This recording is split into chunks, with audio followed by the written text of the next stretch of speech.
ബഹുമാനപ്പെട്ട നമ്മുടെ പ്രധാനമന്ത്രിയോട് ഞാനൊന്ന് ചോദിച്ചോട്ടെ. ഈ സംഘം ചേർന്ന സാധനങ്ങൾ മേടിക്കാം, അതേപോലെ തന്നെ ഫ്രീ ആയിട്ട് ഹോട്ടലിൽ പോയി ഭക്ഷണം കഴിക്കാം, അതായത് ഫ്രീ ആയിട്ട് ആഹാരം തരുന്ന ഹോട്ടലിൽ പോയി ഭക്ഷണം കഴിക്കാം. സാർ എവിടെയെങ്കിലും ഉണ്ടാക്കിയിട്ടുണ്ടോ ഫ്രീ ആയിട്ട് ഭക്ഷണം കൊടുക്കാനുള്ള ഭക്ഷണശാല ഉണ്ടോ? സംഘം ചേർന്നിട്ട് സാധനങ്ങൾ മേടിക്കാൻ സംഘം ചേർന്ന് സാധനങ്ങൾ മേടിക്കാൻ എനിക്ക് മനസ്സിലായില്ല അതെങ്ങനെയാണ് സാർ ഉദ്ദേശിച്ചതെന്ന്. നിങ്ങൾ ഉണ്ടാക്കിയേക്കണ ഈ ഒരു പൊല്ലാപ്പ് കൊണ്ട് മറ്റുള്ള ജനങ്ങൾ കിടന്ന് ബുദ്ധിമുട്ടുന്നത് നിങ്ങൾക്ക് മനസ്സിലാവില്ല. കാര്യം നിങ്ങൾക്ക് ഒരു ദിവസം ബ്രേക്ക്ഫാസ്റ്റിന് വരും 14,000 രൂപ ഒരു നേരം കഴിക്കുന്ന ഫുഡിന്. നിങ്ങൾക്കത് ഞങ്ങളെപ്പോലുള്ള സാധാരണക്കാരി ജനങ്ങളുടെ കാശുണ്ട്. നികുതി പണം കൊണ്ട് നിങ്ങൾക്ക് എന്ത് വേണമെങ്കിലും കാണിക്കാം. നിങ്ങൾ പറഞ്ഞു ഞാൻ എന്റെ നാടിന് വേണ്ടി, ഞാൻ എന്റെ രാജ്യത്തിന് വേണ്ടി എന്റെ കുടുംബത്തിന് ഉപേക്ഷിച്ചു, എന്റെ വീട് ഉപേക്ഷിച്ചു, എന്റെ ഭാര്യനെ ഉപേക്ഷിച്ചു, അവിടെ ഉപേക്ഷിച്ചു, ഇവിടെ ഉപേക്ഷിച്ചു. സത്യം പറഞ്ഞപ്പോ ആ ഭാര്യ ആശ്വസിക്കുന്നുണ്ടാവും. ഇതേപോലത്തെ ഒരു മണ്ടനായ ഒരു കെട്ടിയവനെ കൂടെ കൊണ്ടുവന്ന് നടക്കണേക്കാൾ ഭേദം ഞാൻ ഇങ്ങനെ ഒറ്റയ്ക്ക് ജീവിക്കുന്നതാണെന്നുള്ളത് ആ ഭാര്യയ്ക്ക് ഇപ്പൊ മനസ്സിലായിട്ടുണ്ടാവും. കാര്യം ഇതേപോലെ ഞങ്ങൾക്ക് ഏറ്റവും വലിയൊരു തെറ്റാണ് സത്യത്തിൽ മോദി എന്ന് പറയുന്നത്.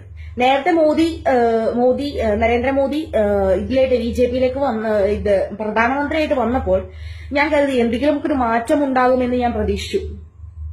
പക്ഷെ ഞങ്ങൾക്ക് എട്ടിന്റെ പണി തരാനാണ് ഇങ്ങനെ ഈ കസര കയറി ഇരുന്നെന്നുള്ളത് കുറച്ചായിട്ടായി ഞങ്ങൾക്ക് മനസ്സിലായി തുടങ്ങി.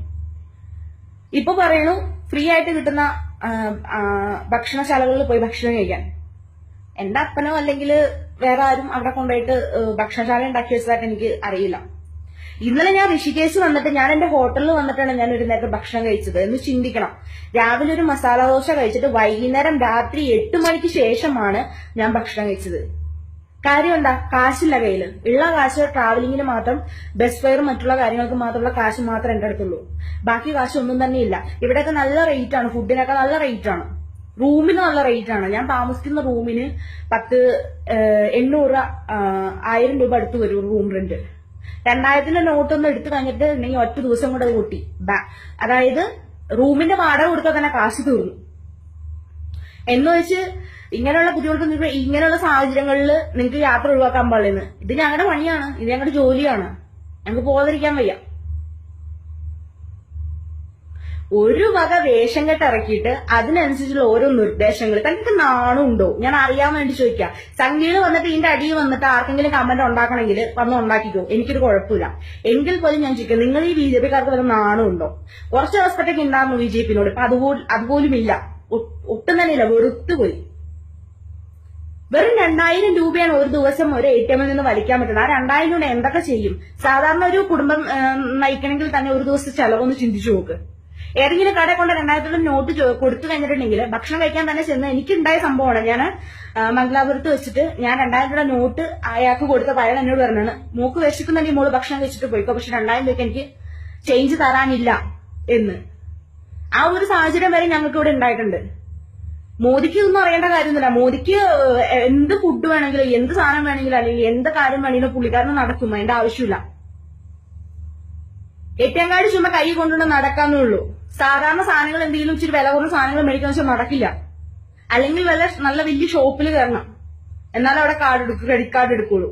അല്ലാതെ സാധാരണ സാധനങ്ങൾ എന്തെങ്കിലും മേടിക്കണല്ലേ, ഇത് പച്ചക്കറി മേടിക്കണേ കയ്യിൽ നോട്ട് തന്നെ വേണം. അത് 2000-ന്റെ നോട്ട് പറ്റില്ല, 100-ന്റെ അല്ലെങ്കിൽ 10-ന്റെ അല്ലെങ്കിൽ 50-ന്റെ നോട്ട് തന്നെ വേണം.